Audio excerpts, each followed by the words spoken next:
We'll start in another minute or so. I'm just waiting for a few more people to hop on. But thanks for joining me tonight.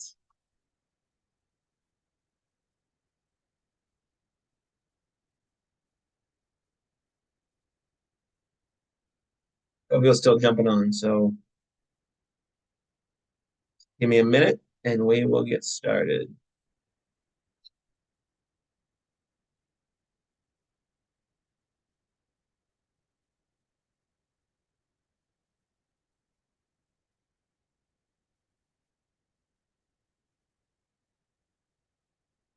All right, welcome everybody. Thanks for taking time out of your Sunday night to join me.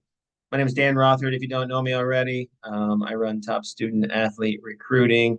It's a soccer specific um, recruiting agency to help high school prospects, club prospects, connect with college coaches, but obviously to connect and find good fits. But what are you doing in the process to help you yourself do that? Are you targeting the right schools? Are you doing the little things that matter to increase your visibility?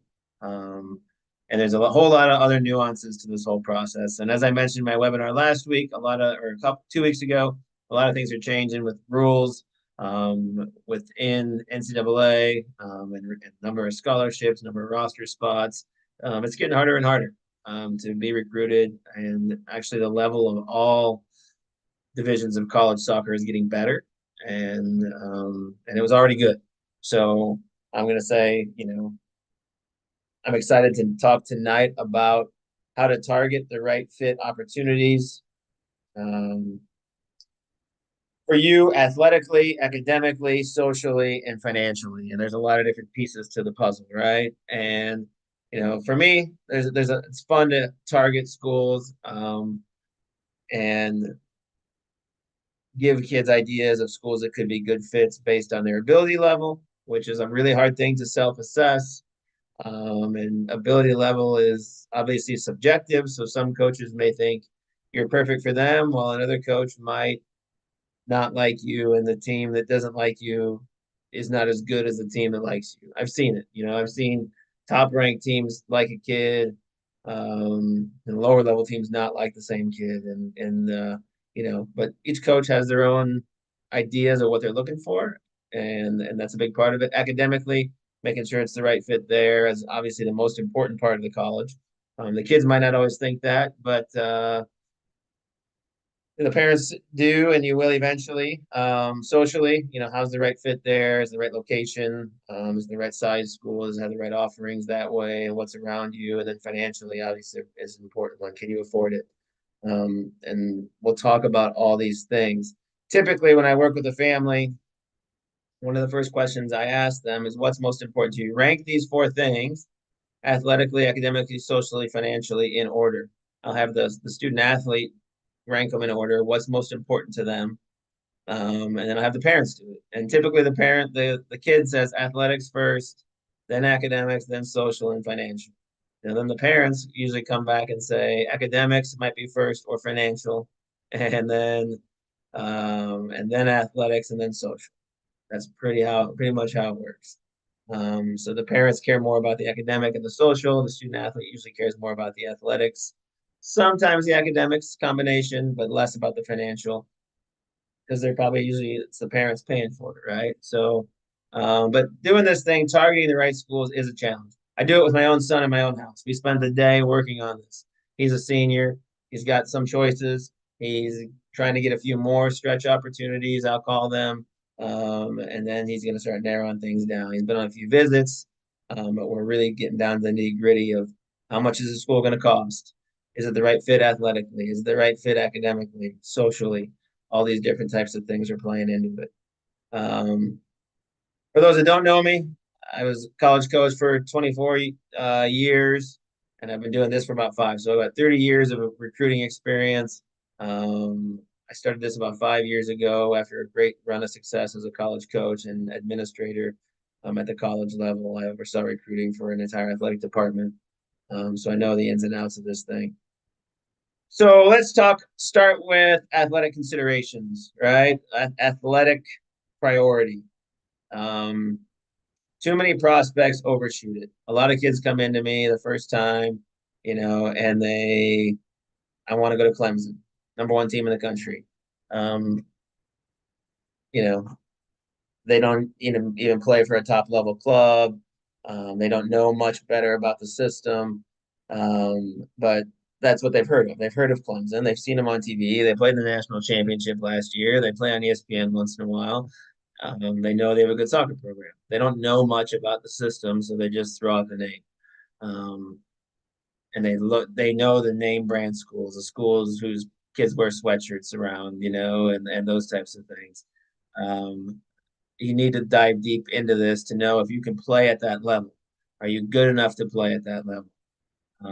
Most kids think, and most families, and the Division One's the best, and every Division One team is better than every Division Two, and every Division Two is better than every Division Three.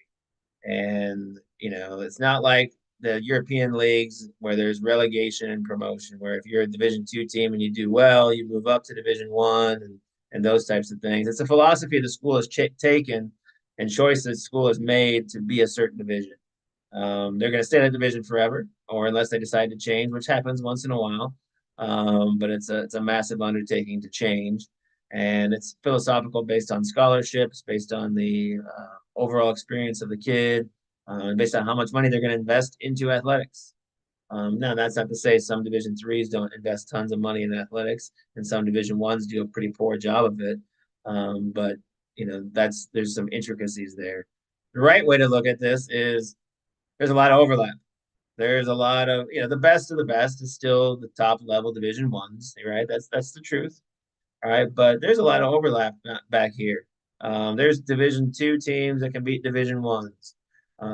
Even last year, the top Division two team in the nation played the top Division one team in the nation, like the first game of the year, and the D2 team won. It's a real thing, and that's the top team. Um, but there is overlap, and it's probably bigger than this if I'm being honest. Soccer is a little bit different than football and basketball because 300-pound linemen or 7-foot basketball players make a big difference in the Division One game, where maybe that's not happening in Division Three soccer, Division One soccer. But there's Division Three teams that can beat Division One teams. There's a lot of overlap. And yeah, the worst teams, maybe Division Three or NAIA schools, and I don't have NAIA on here, but that are bad. But there's Division Three teams that can compete with high level Division One teams and Division Two teams, and there's a lot of overlap. And then you got to throw in this question, right? So then the best academic schools. There is a correlation here that the best academic schools are often the best at what they do. Like Notre Dame and Duke and Stanford, they're probably all right here at the top of Division One, and they're the best academic schools, right? Then you got this little group here. They're still Division One schools, and they're probably towards the back end of Division One.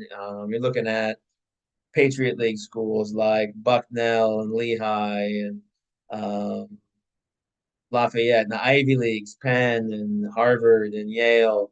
They're in here, and they still have really good athletics. They're not funding it as much as these big dogs, but they're still in this mix. And then you have some really high academic Division three schools. Chicago, Wash U, Colby, um, anybody in the NESCAC, Amherst, um, Trinity in Connecticut. Like these schools all fit this profile here, and they're often Connecticut College. I'm thinking of these teams in this conference. They're often in the national championships for Division three and all sports. They have a lot of funding. Their facilities are unbelievable. They have super high end academics. Everybody wants to go there. All these schools have really hard entrance rates. It's really hard to get into them at all these different swaths of schools, but they also have really good athletics. There's a correlation there. And then there's the worst schools in each division. They're barely functional, right? Like the schools might close. They don't have a lot of money. Academically, they're not very strong, and they struggle financially. And then they kind of fit the back end of each of these areas. And some kids say, hey, I got to play Division One, but do you really want to play at that Division One that's going to win 2 games a year and school might close someday? I don't know. Like, I think there's some I have some kids that I've worked with that would rather say they played Division 1 than Division 3, and they might go to this school and only win 2 games their whole career, where they could have gone to a good Division 3 and play, competed for regional and national championships, things like that. So, there's different levels and different places for everybody, but I like to show these different differences. But to get into it a little bit deeper, a lot of kids think I can't play at the highest level of Division 1. A lot of kids say, "Oh, I know I can't play at Ohio State. I know I can't play at Stanford. All right, I'm not going to reach there, but I'm going to reach for the middle of Division 3. I'm not going to reach for the lowest, that group I just showed you. I'm going to reach for the middle. I think I can play at Drake.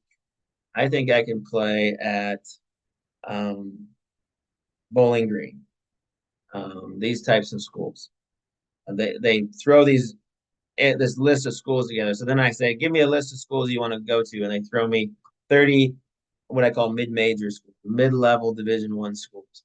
Well, there's not enough room for everybody that thinks they can play at that level. I mean, a lot of these kids are going to end up at Division 3 and Division 2, but there's just not enough room in the end for everybody that thinks they can play at the mid-major level. But ego gets in the way. There's a lot of worrying of what others think, or what's the Instagram gonna look like. I'm the best player in my area. I've been the best player in my high school team for years, and uh, you know I can't post that I'm gonna go to a Division 3 school. Everyone will think that I'm not as good as I really am, and there's a worry there, and it's real, and I totally respect that. But I also think you got to make the best choice for you, and that could be a really great Division 3 school, and not a mid-major where you might be fighting for might make this team. Maybe you get on this team in the roster. I have players that have gone into these types of schools, gotten on the roster, barely played, if played at all, and they could have gone to a D2 or D3 and played every minute of every game and had a lot of great experience and won a lot of games. Maybe they don't win that many games here. So just keep an open mind, be honest. I'm going to talk about how to get assessed a little bit here next, but first things you need to do. So how do you know what level you can play at? Go see college games in your area and really watch and think to yourself, can you get on the field? Can I right now, today, can I get on the field? 6 months from now, can I get on the field? Can I play? I'm watching the left back because I play left back. Can I do what that player's doing? Am I good enough to be in there? Do I have the skill set they do? I have the speed, the athleticism, the physicality, the soccer IQ. Recognize that. Really watch it. Don't just go to a soccer game and eat popcorn and talk to your parents and not pay attention to those things. Really assess the game and if you fit in with that level. It's pretty telling. And don't judge playing styles. Like one thing I hear from a lot from kids, like, oh, I don't like how that college played. That might change year to year. That might change game to game. Um, I had a player recently ask me, hey, I don't like that playing style that much. I said, did they win? They said, yeah, that team won. I said, well, then what didn't you like about it? I said, you'd rather go play for the losing team, but they played bad. They played better soccer. You have to make some of those decisions for yourself, but um, coaches get paid to win at the college level. So playing style is going to vary based on games, based on situations, those types of things.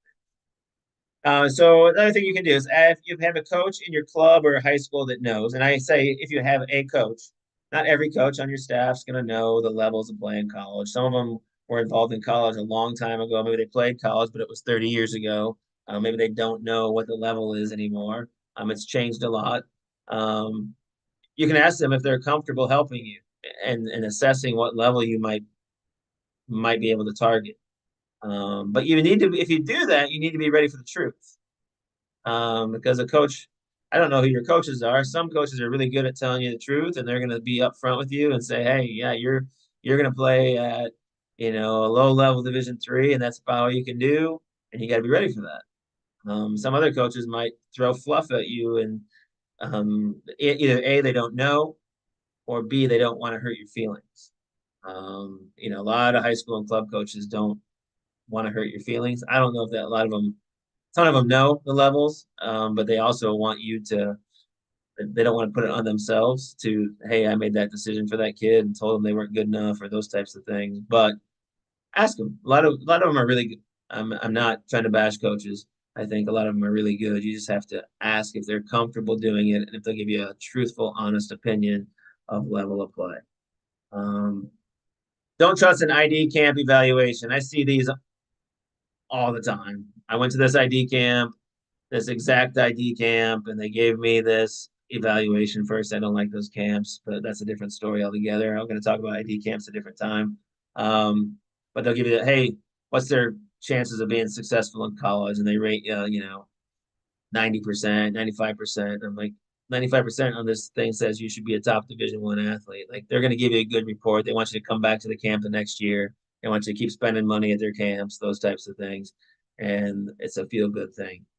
There's a few camps out there, usually individual college camps that might give a true assessment.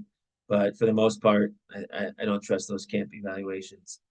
If you want a true assessment, if you want a true assessment, reach out to a current college coach in your area, local coach, and ask them if they'll come assess you. If you live in a town and there's a college, real close by, um, send the coach a note. Even have your parents reach out to them. It's still okay to do that, and maybe say, "Hey, coach, will you come out and assess my player, my son, my daughter, or coach, will you come out and assess me? I'll pay them. I mean, that will really get them to come out. I promise you. If you don't know them personally, hey, I'll pay a couple $100 to come out and assess my kid. That will really help us target the right schools, and then we're not chasing the wrong camps for the next 2 years. We're not chasing the wrong situations. Let them know, hey, and then maybe that coach has connections too, and they can even, hey, I know somebody at this school. You're really good. I might call this school for you. Most coaches know a lot of people. They meet them at all these showcases and hang out with them. And a lot of my friends are college soccer coaches, right? Um, or do video. A lot of coaches can do it on video. I can assess a player in about 10 minutes. I've been doing this my whole life. You can do it. I can do it through video. I can tell, hey, this is the types of levels this player can play at. We should be targeting top level Division III schools, but we can also stretch to low to mid level Division I, or we can say, okay, we're gonna have to be mid level Division III. This is definitely your level, or definitely high level Division I. I can assess that pretty quickly. Um, but ask the local college coach, hey, can you come out and watch me? Like I said, don't be afraid to offer to pay them and tell them why. Hey, I don't want to chase my tail in this process. I want to have a real good assessment as I go into it so that I have a better feeling of where I'm going to be in this process. Um, it's one of the parts of my process that I work with student athletes on. Some other things, considerations you need to think about in this process, and what kind of team you want to be on and the level of play is, you know, how do you relate and get along with the team? You could go, maybe you're a kid that's looking at a bunch of different options, Division I, Division II, Division III, different schools. How do you get along with the team? How do you get along with the coaches? Um, how much support does the athletic department have for their soccer program? How much money does the school give? What's the fan following? Like this was my team like 10 years ago. We were in the national championship game. This is a goal in the national championship. We had a huge crowd and tons of support. And, you know, we were 6 hours from our college and everybody traveled and tons of fan following and things like that. Do you want that? Or do you want to be at a school? I've been on campuses where I've been on a Division I campus where there was a soccer game that was going on, and across the street was the intramural ultimate frisbee game, and there were more people at the frisbee game. True. I mean, and so how much support is there? How much is it really Division I? Is the Division III a better overall experience? What's going on? Um, does the coach really want you, or are you trying to force your way on the roster? Those are things. Is the coach calling you? Are they having real conversations, or are you the one, pushing for it and trying to get them to answer your phone calls and they aren't really answering? There's some very minimal back and forth going on. And then, what's your interest in getting involved in other things beyond soccer and academics? Can you do more at Division III, or there's other things, other offerings out there at that school that really drive it for you? Those are a lot of things, but I think getting a good evaluation of where you belong is a really important part. Academic fit, That's a really important, probably the most important thing. Maybe financial and that are the most important thing as a parent. I want to see my kid have the best chance to succeed after college, right? I want them to be set up in the best possible way. I don't want them to have a ton of debt. I want them to have a financial fit, those types of things. But academic, do they have your specific major? You might not know your major, but if you have a very specific major, I had a player I worked with last year that wanted aeronautical engineering. He had about 5 choices around the country, and we had to find one that was a good fit for him to play soccer at. Landed a great opportunity. Excited about where that's going for him, but it took a little work to find a great fit where he could play, and they had that specific major. If you don't have a specific major, it's a little bit easier. Or if you have a major that almost everybody has, it's a little bit easier. But some schools set yourself up better than others.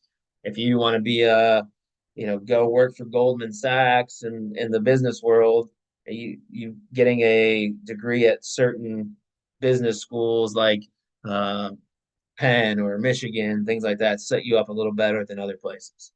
If I'm being honest, what med schools set you up better, or pre med programs set you up better than others? Because that's a real thing. Um, what is the ability of that institution to help you get where you need to be upon graduation? Can you get accepted to that school? Or is that unknown to you? Like look at the acceptance situation. What's the grade point you need? What's the um, SAT or ACT requirements? And that's kind of coming back. It was test optional for a little bit. Some schools are staying test optional, where you don't have to take a test to get in, but I think it's becoming more and more the thing you need. Even if they're test optional, a lot of them want you to have an ACT score for or SAT score for scholarships and merit awards and things like that, even though it might not count towards your acceptance. But it's coming back. They're realizing they need it. There's too many kids applying to certain schools because they thought they could get in without it. But know if you can get in or not. Like, don't chase it if you can't get in there. And if you can get accepted, if you do get accepted, um, how much merit money will you get? Merit money is like scholarship money for your grades and your leadership and your involvement. Like certain schools, there's a matrix. Like you might be able to go to their website and it says if you have a 3.5 and a 28 ACT, you get this much money. Or if you get a 30 ACT, you get this much money. You get 5,000 more a year. Well, 5,000 more a year times four is $20,000. That's real money to me. Um, so things like that can matter. It could be a lot lesser scale depending on the school. But if you barely get in, you might get no merit aid, very little. You might just get accepted. You have to pay the full price at that school, or minus the need-based financial aid, which we'll talk about. And will the school be too hard for you? Will you be the grind be too much and you hate it? Not to say you're not there for academics, but some schools are pretty difficult that way. Um, High academic schools often do pre-reads and have slots for student athletes. So a lot of times a coach will have you, if you're going to one of these high academic schools that I mentioned earlier, they'll have you send in your transcripts and the school profile and your ACT or SAT score and stuff like that beforehand, before they start recruiting you. Hey, thanks for reaching out. Um, the response would be, thanks for reaching out. We'd like to know more about you. We'd like you to fill out this pre-read form and submit your transcripts for a pre-read so we can find out if you're recruitable. And then if you pass that test, it goes to admissions and the coaching staff, and they look at your academics, how strong your rigor is, which is your class, how strong your classes are, how many AP classes do you take. Those schools that matters. How good are your grades? How good are your test scores? And if you can get in, then they'll start recruiting you. But I see a lot of prospects overshoot here. They think they can get into elite colleges and they can't. Um, it's a big mistake.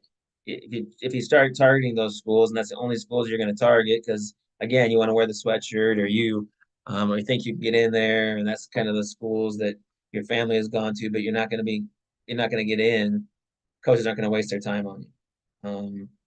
They're not going to waste their time on a person that can't get in, so they're going to do that type of thing. Academic fit, other things that matter. Do you do better in smaller class sizes? Are you okay with huge lecture halls? Do you want to have a personal relationship with your teachers?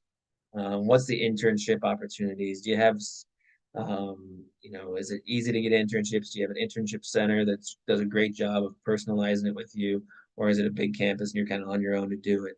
What's the study abroad? Do you want to study abroad? Do you want to do that type of thing? Can you study abroad and play soccer at that school? Some allow you, some won't. Maybe you can go in the second semester at, a Division 3 school, but at a Division 1, it's a lot harder to convince the coach that you need to do that. And that's part of your career. But if you want to do it, maybe you want to go to a Division 3 school. What's the career center like? How does that help set you up? Those are other pieces to the academic fit that matter. And finding that right fit opportunity is key. What are the social considerations, right? Social is a factor in targeting the right school. Location is getting home a priority. You need to get home for birthdays and holidays and things like that.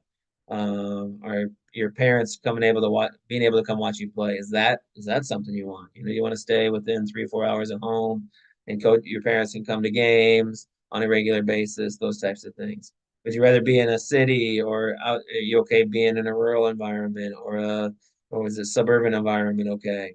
You want a big school or small school? And I'm not sold on big school, small school. I get a lot of people that say, I don't want to go to a small school. And I'm going to talk about that briefly, but I think you can only hang out with so many people. It's my personal opinion. And there's some small schools and big school towns. There's a lot of neat colleges out there, and a lot of people underrate the small school because there are some pretty cool options out there. And maybe there's only 1,500 kids at that school, or maybe a little more, maybe a little less, but they can be really cool options. And again, you can only hang out with so many people. You can't, because there's 10,000 people at that school doesn't mean you're going to hang out with 10,000 people. Are you good enough to play at a big state school? The big Division 1, the flagship.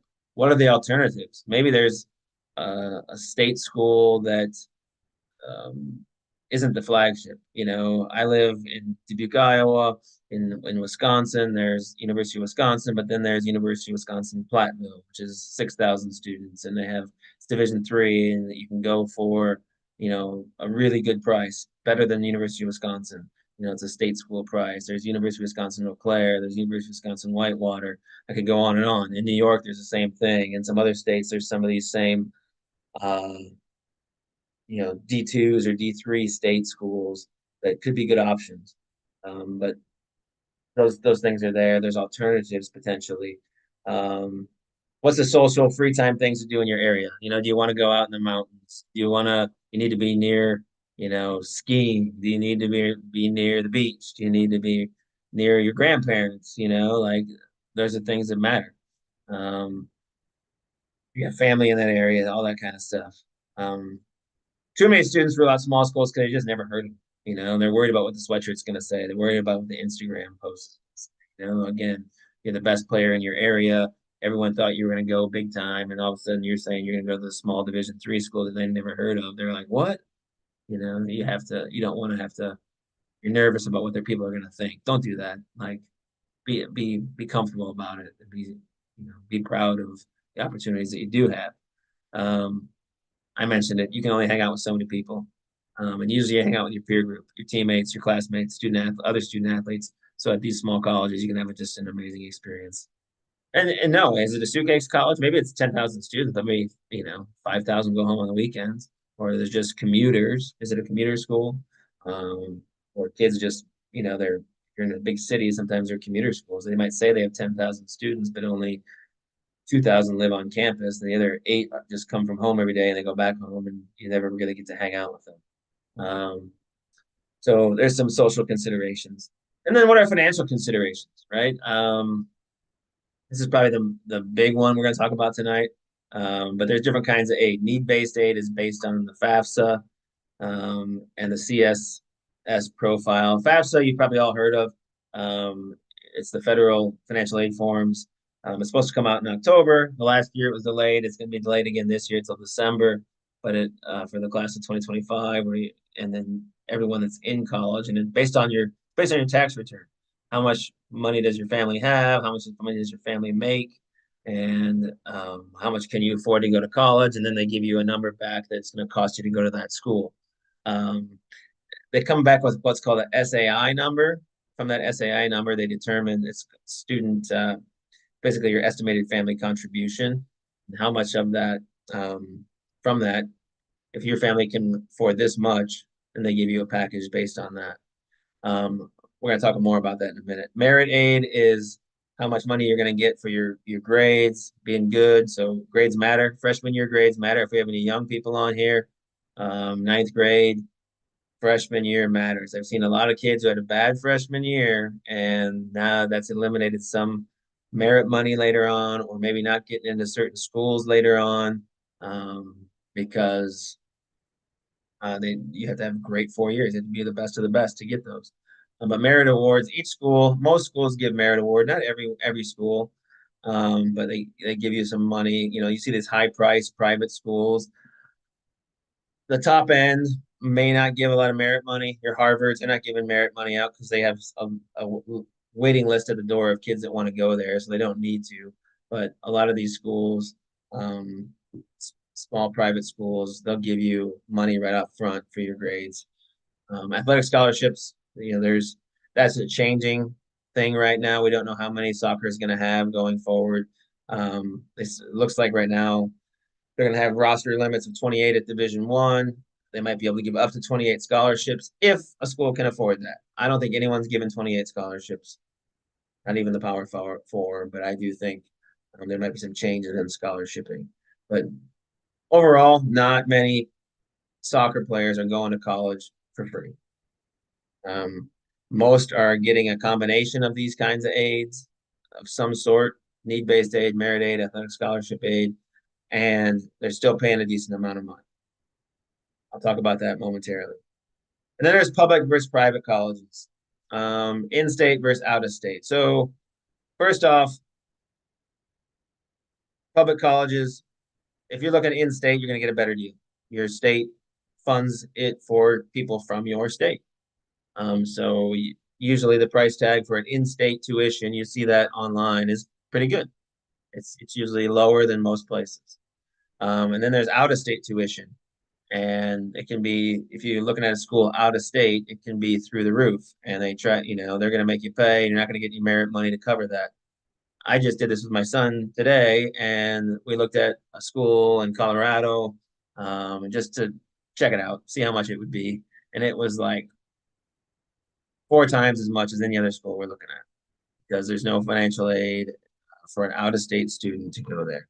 So a lot of times I get a player looking at calling me and, hey Dan, I would like to look at this public school.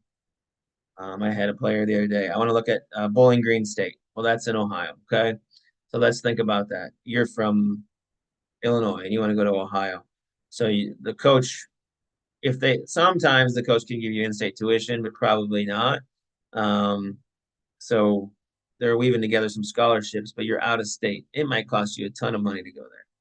Or if you get just a walk-on spot, you might be way out of your league. You'd be better off going to an in-state school than trying to play there, or even a local private school. We'll talk about that. Some schools have reciprocity programs with, or some states have reciprocity programs with different states. Like if you live in Minnesota, you can go to Wisconsin schools for the same price, and Dakota schools for the same price as you would a Minnesota school, and vice versa for all those other schools, Wisconsin, Minnesota, Dakotas, right? So that's great. A lot of other schools have that. There's a Western exchange program. So schools in the West, they exchange reciprocity and things like that. Some states don't have it. I live in Iowa. We don't have a reciprocity with anybody.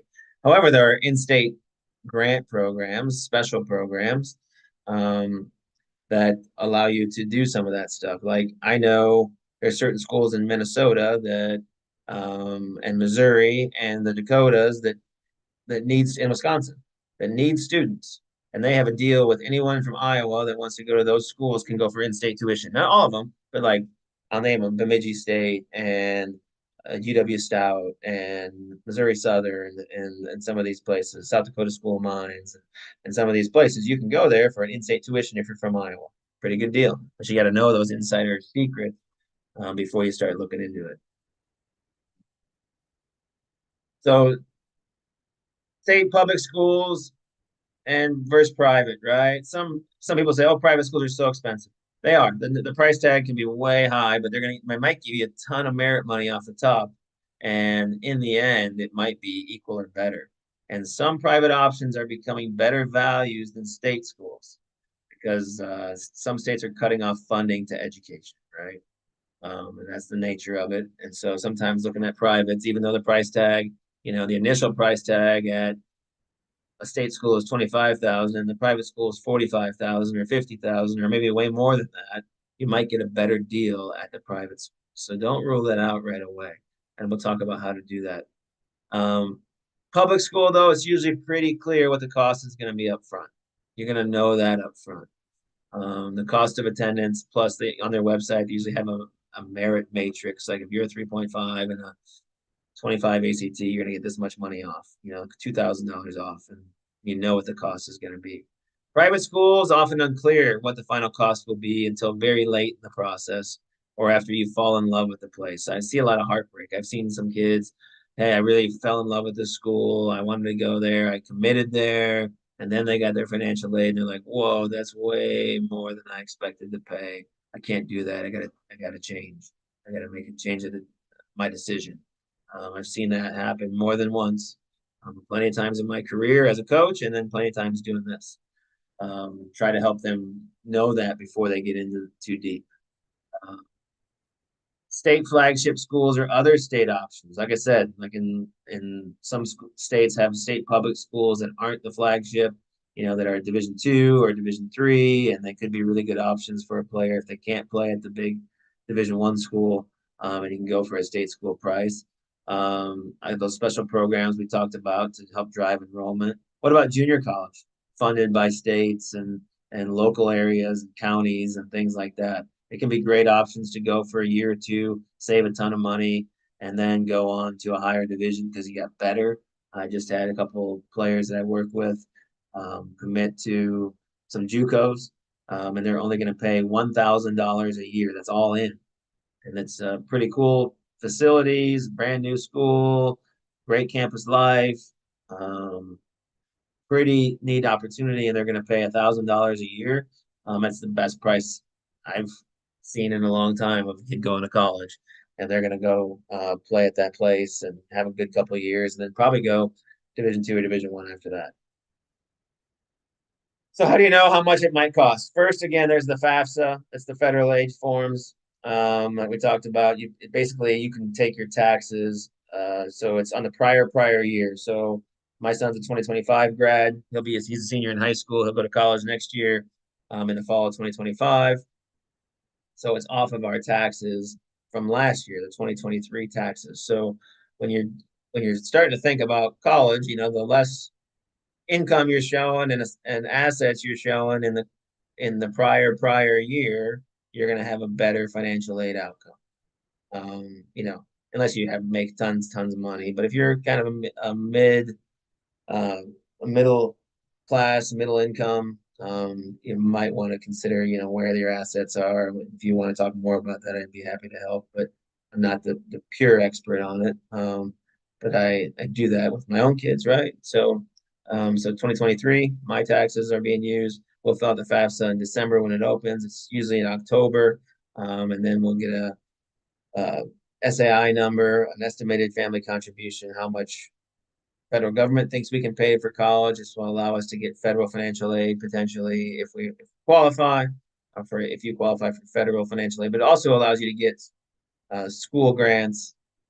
Sometimes you need to do it just to get scholarship to those schools. Some people say, oh, I'm not going to fill out the FAFSA. I know I'm not going to get any money. Still fill it out because some schools require it just to get the merit award. It's important to have that. The CSS profile, that's at like elite schools. Most of the top academic schools want you to also fill out the CSS profile. The FAFSA is like 40 questions now. It's not that big a deal. And you can upload stuff from your tax return. The CSS profile takes a deeper dive into your financials in a good way. And they do it because they want to give out more money and they want to make it more affordable for people that qualify. So they take a deeper dive into your assets and things like that. Maybe how much your home's worth, that might be a different question. The FAFSA does not ask that. The CSS profile might ask that. So what I highlighted this and the net price calculator. I just did this with my son.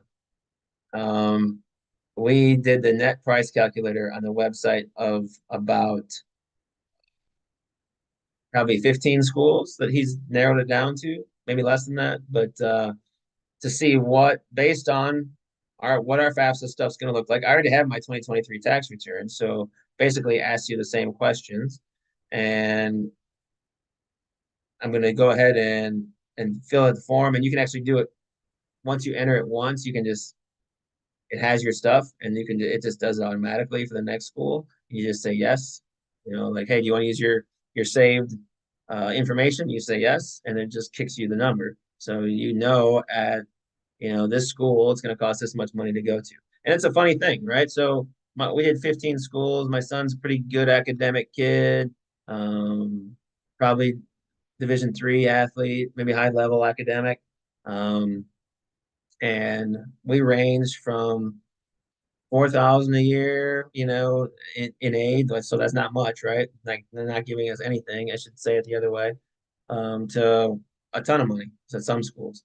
And some schools they matrix it differently. Each school is giving different aid differently. So some schools might give you just a tiny little bit of money, and some other schools, it was $45,000 a year to go to, right? Can I afford that? I don't know if that's where I want to go, but in other schools it was more reasonable. And hey, Danny, we need to look at these. Look at the price difference here. What's affordable for us as a family, and we need to talk it out. So I encourage net price calculator. Take your tax returns, fill it out. Takes 10 minutes, and look at some schools, and you'll get a price estimate of what it might cost without merit. That's without merit. And if they ask you for your grades and your GPA, then they're going to include the merit. If they don't ask that question, then they're probably not including that. Most of them ask that. And then it doesn't include any athletic scholarship, obviously, but it gives you a really good general understanding of what it might cost to go to these private schools that list their list price anywhere from 55 to 90,000 a year. Colleges are businesses, and they have formulas to try to devise financial aid packages that for different reasons. One is get students to pay more. Colleges want students to pay more. It's like buying a car. The car dealership wants you to pay more money. They don't want you to pay less money, right? They make less money when you pay less, right? So they want to make more money per student. It is a business. Yes, they're non-for-profits, but it is a business, and we need to keep the lights on. Each college, you probably don't know this, but each college has an average amount they want each student paying to be profitable, to meet the college's financial needs. That's weird, right? But most colleges know, hey, if every student on our campus pays, X amount of money, we're going to be okay budgetarily. They need to know that, so they can't give too much. If they're giving too much financial aid out, then they're in trouble, and they're in the red. Each college has its own formula in determining this aid to meet their budget. The harder the school to get into, the less merit is likely available. And those really high-end academics, everybody's super smart. So they're not going to give out more merit because they got a line at the door of people who want to go there and willing to pay it.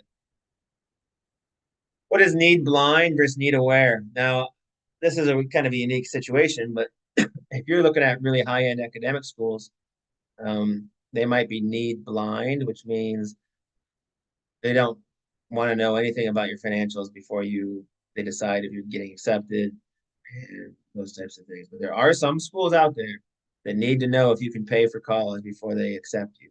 That's called need aware. They're not going to accept you if you can't pay for it, right? They want rich people. I'm gonna say it. That's what those schools are like. So need blind versus need aware. If you're looking at some high end academics and you can't afford them, make sure you're looking at need blind schools. Look them up. You can type in need blind schools and it'll give you the list. What is your student aid index number? That's your estimated family contribution. Know that number. and know like, okay, well, this our estimated family contribution was it said it was $20,000, but you're charging me 40,000 to go to your school. Like, there's a huge gap here. That's called gapping. Well, that's because they need to make money, and they have this formula that goes out. Now, if there is a gap, that's when you can negotiate a little bit. Maybe you don't call it negotiating, you call it asking for more help, right? But maybe there's other things to get involved. Maybe there's certain family circumstances you need to let people know about. Someone in your family had surgery, it costs a ton of money. Um, Someone got laid off, and the our what we made in 2023 is way more than we made in 2025. So, we don't have the same money we had 2 years ago. And so you need to fill out a special circumstance form. Those things can happen as well. But if you're being gapped, ask questions. If you realize, okay, what's my student aid index? It's not matching up here. Make sure you ask the right questions. Colleges that meet 100% of need. There's certain colleges that meet 100% of need. You can look those up as well. And if they do, and let's just say your SAI number is $1,000, your family can only, according to the FAFSA, your family can only afford $1,000 a year for you to go to college. Well, if that college meets 100% of demonstrated need and you can get accepted, they're usually very elite academic schools, but there's some that aren't. Um, you can go for $1,000. They're going to give you all the money. Um, know the differences between scholarships, grants, loans, and work study. Obviously, scholarships and grants are gift money. They're free money. It's like you don't have to pay it back. Loans you have to pay back, and so it's not free money. But a lot of times they put that in. And work study is you got to work it off, right? So I got $3,000 in work study. That means I have to work $3,000 to take that off my tuition. If I don't work those hours, I don't get that money off. And so they put that in the financial aid package a lot, so it looks better than it really is because loans and work study, those are money you're paying. Um, so that don't be fooled by that. Like, know that that's not part of the gift money, and that money has to be paid back, or you have to work it off. There are even some schools that are no loan institutions. Some of these elite schools, academic schools that have tons of huge endowments, they've gone away from loans. They basically say if you get in and you have financial need, we're not going to make you take out loan. We're just going to give you that money as gift aid, as scholarship, as grant. So if you have the right situation and you can find, you know, you can get into one of these schools, there's some advantages there. So what should you be doing? Sit down as parents and prospects and have a real talk about money and the cost of education. And what can you afford? How much can you afford per year? Are you willing to take out loans and how much? Are there other children coming after you that you need to pay for college? Do you think we'll need to go to grad school? How much might that cost? We have to take out a lot of loans for grad school. You might have a 529 plan or some other money stocked away for paying for education. Put that into the mix in that decision making process. Other thing you got to do is fill out the net price calculator at schools to find out a very good estimate of your financial aid package might look like. Um, Going down later, if athletic scholarship does become involved, ask for it in writing. A lot of times it's like they offer you a spot on the roster, but you never offer you a financial aid scholarship. Ask what that might be and be persistent to get it in writing. You don't want to commit to something that's just a handshake. Um, and don't commit. I wouldn't commit to a school until I know the cost. There's no way. I'm not going to commit to some place until I know how much it's going to cost.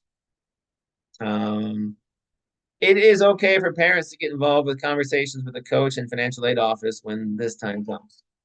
When you're trying to get there, I think it matters. You can do that and um, definitely get involved. And it's okay for parents to ask the right questions. Um, don't be afraid to leverage offers and ask for more, especially at non-elite private schools. That's definitely um, okay to do. If you're getting two packages and you get a better package at one school than another, tell the school, hey, I really want to go to your school. I want to go to school A. Your school is better. For me, it's a better fit, but it's going to cost me more money to go to school B or less money to go to school B. What can you do to make up the difference? It's okay to do that, especially at non-elite private schools. They're going to give you more. They have more flexibility in that realm. State schools have less flexibility in that realm. So, that type of thing is part of the process, and I help with that stuff when I work with people. I also help, ask for more scholarship money and without offending coaches and that type of thing, and learn the differences in each school you're looking at, and if it might fit your budget before you go down that road with the school. Before you go out and visit and fly somewhere and do all this stuff, make sure it's going to be within range and it's not just a dream. And there might be scholarship money involved and it might be affordable. Ask the right questions, and go down that road because you want options in the end. You want to be able to decide what's best for you based on these priorities, and your priorities are different than your friends. Um, you got to make sure you have dream schools and just find a shoot for dream schools. You got to have safety schools that you can get into and participate at, and the financials are going to be good. You got to have dreams. You can have dream schools that might be a stretch academically, that might be a stretch athletically, that might be a stretch financially. Have some target schools that are like really good fits. Then have some low cost schools. Have some schools on your options at the end that, okay, this one's a really good deal. It's just a good deal, right? Like that could be the mark depending on what your family situation is. Ideally, all your priorities hit the mark, but you need options for that to happen. Um, you need to be nimble in the process. Things and flex when you need. You need to cast the school off and be like, this is not going to happen. Can't afford that one, or I can't play there. And you might have to just move on, right? Have a game plan. Realize that that game plan changes due to your interest and your priorities. It's not an easy process, but it can be a fun. Like the last 2 days, my son and I we went down this road and we crossed some schools off the list and we added a couple that might be good options. We reached out to some coaches that were priorities that maybe we hadn't heard from in a while. We tried to set up a few visits, some phone calls, things like that, and things are shaking down. And he's got some schools that want him. He's got some schools that maybe he might want him if things play out. And we got some schools that probably don't want him, and we're starting to realize that, right? So it's kind of a fun process as we get it narrowed down. That we're starting to see the fruits of the labor, and things are starting to come to a little bit clearer picture. Um, so again, what I do, if you some people on here work with me already, and that's great. But top student athlete recruiting, help directly connect college coaches and prospects at right fit opportunities. I help maximize exposure, um, save time, energy, and money by knowing what to do, what is worth it in the process, and what is not. Um, Save money on college by knowing how that process works. Guide and game plan this whole thing from start to finish, and help reduce the stress of the process. If there are questions, feel free to put them in the Q&A or the chat here at the bottom. If you're interested in reaching out to me or if you have a question, I'll certainly get back to you. You can email me, text me, call me. My contact information here is here. A couple weeks from now, I have another webinar about how to increase your chances in the college recruiting process. How do you have a better chance to get one of those coveted roster spots at a dream school or a great fit opportunity? We'll talk about that. But in the meantime, I'll hold out for a few minutes and answer questions as we go, and go from there. And if there aren't any questions, we'll just be okay with that too. You can email me if a question is a little more private. You want to reach out to me individually. That's great as well. Otherwise, if you're done, have a great night. And you need to reach out to me or you want to talk more about your process and how that works. If you work with me, set up a time anytime to check in and game plan. It's important to always game plan. All right. Thank you for your time. I'll hang out for a minute or two if there are questions. Otherwise, have a great night.